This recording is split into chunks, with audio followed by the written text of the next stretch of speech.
Hello everyone, welcome to the channel.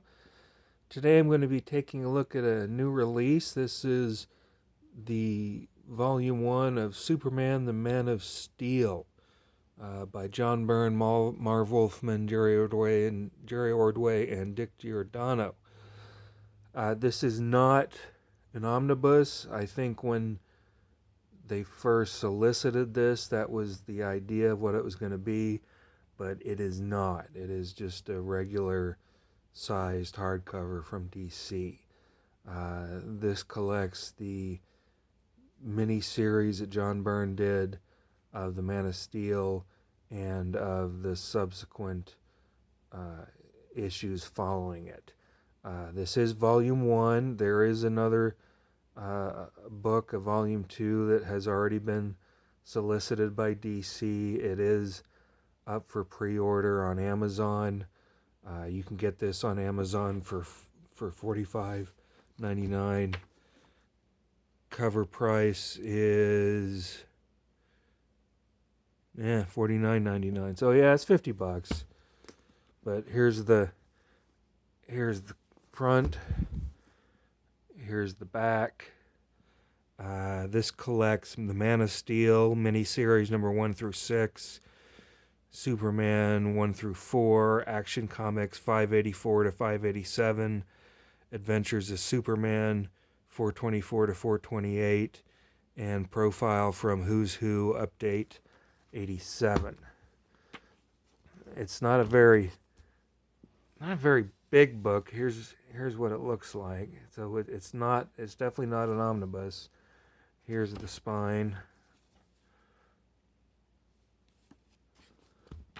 And inside, they do have, here's the splash page of Superman. There's the spine again. And there's the back of the hardcover itself without the dust jacket on.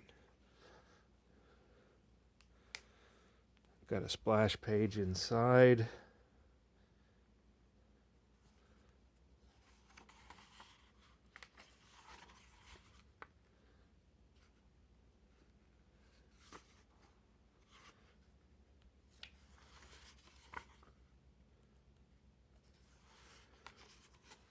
John Byrne does an essay to begin with. This is an older essay. It's from 1991. But here's where the story begins. This is issue number 1 of a 6-part miniseries by John Byrne and Dick Giordano. This is when they reimagined Superman. Right here. Man of Steel. Superman had been around, obviously, for a long time, even back then, and DC decided to do kind of a reboot and retell Superman's origin. And John Byrne was the go-to guy. I always liked John Byrne's artwork. I like this splash page right here.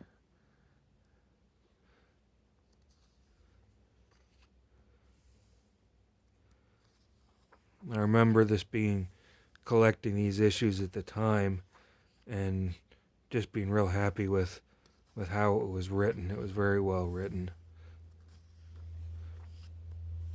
There he meets Batman.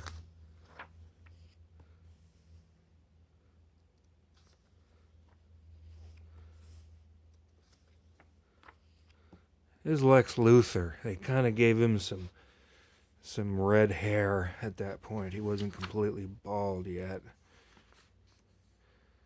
I like how Superman tears apart this guy's gun, crumples it up like paper.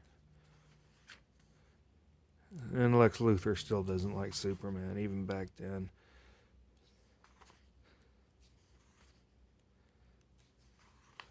The paper stock is kind of a matte finish. It's not very glossy. It's got a very slightly coarse feel to it. Very slight.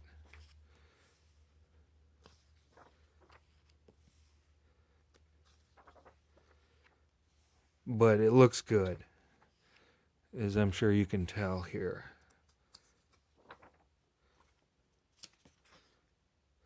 There's Metallo. This is issue number 1 of Superman. Like I said, they rebooted everything Superman, and once the miniseries was finished, they started Superman over again with issue number 1. This was January of 1987.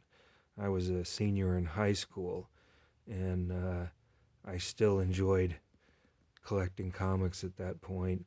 And I remember getting this. This is when he fought Metallo.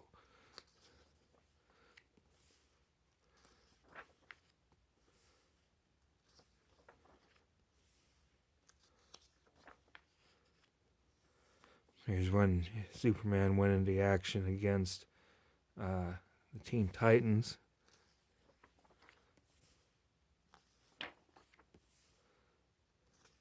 I don't remember why. Oh, I remember this issue. Spoilers on this one, because I can't avoid it. On the cover, it says, Superman, the secret revealed. Clark Kent is Superman. Lex Luthor has lost his red hair. This story cracked me up because Lex Luthor hired this lady to work on a computer program for him to determine who Superman's secret identity is. And it determined that Clark Kent is Superman. So the computer was right. The lady programmed it correctly. And it was really funny because Lex Luthor thought it was ridiculous and didn't think that a guy like Clark Kent could be Superman. So he completely tossed it out and fired the lady because he thought this was worthless information and that she'd done it wrong, and there's no way a man like Clark Kent could be Superman. So I thought that was funny because the computer was right.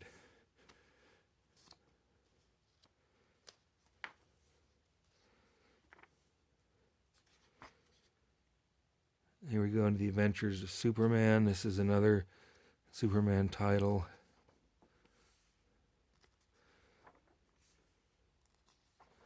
I like Superman. Action Comics. Here he is with the Phantom Stranger.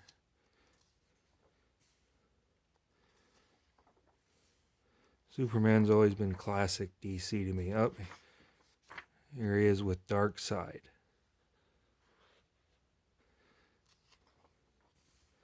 Darkseid's always been a major villain. If any of you seen the Justice League Dark Apocalypse War, that's a really good DC animated movie. I was quite impressed with that one.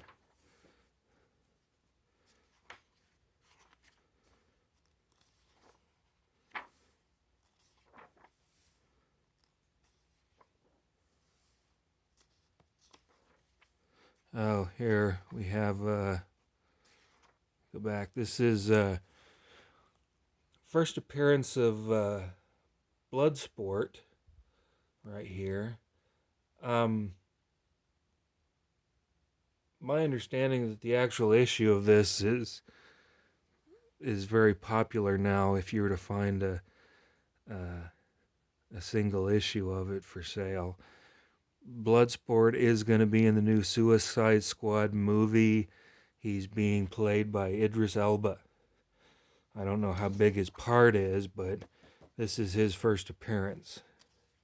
So Idris is going to play him, and I think that's cool.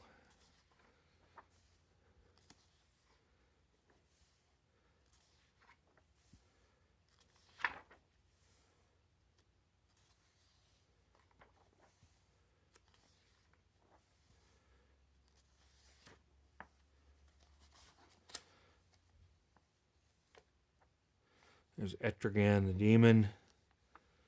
He gets to play with Etrigan for a little bit.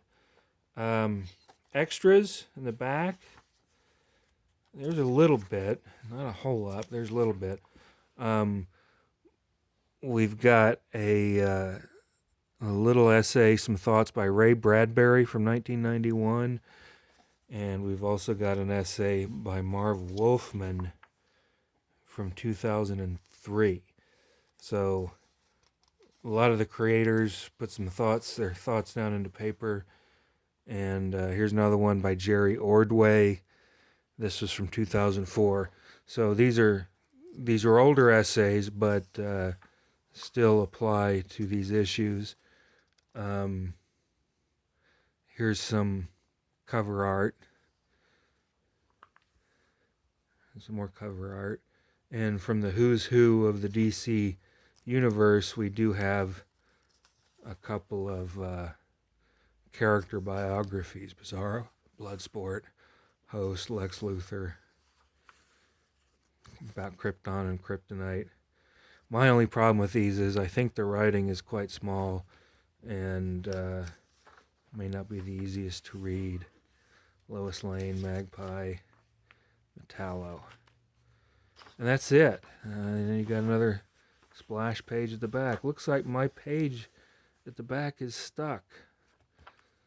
But not a deal breaker. But anyway, that's what it looks like.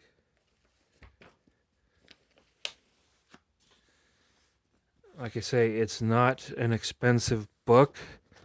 If you are a Superman fan, I think that it's well worth picking up. I'm happy to add it to my collection, and I think you will be too if you decide to add it to yours. And maybe you'll want to pick up the second volume when it comes out. I don't think it comes out till next year, so you've got some time to get a copy of this one and decide if you want volume 2. So thanks for joining me. I appreciate any comments or thoughts that you want to share, and I'll see you real soon. Bye.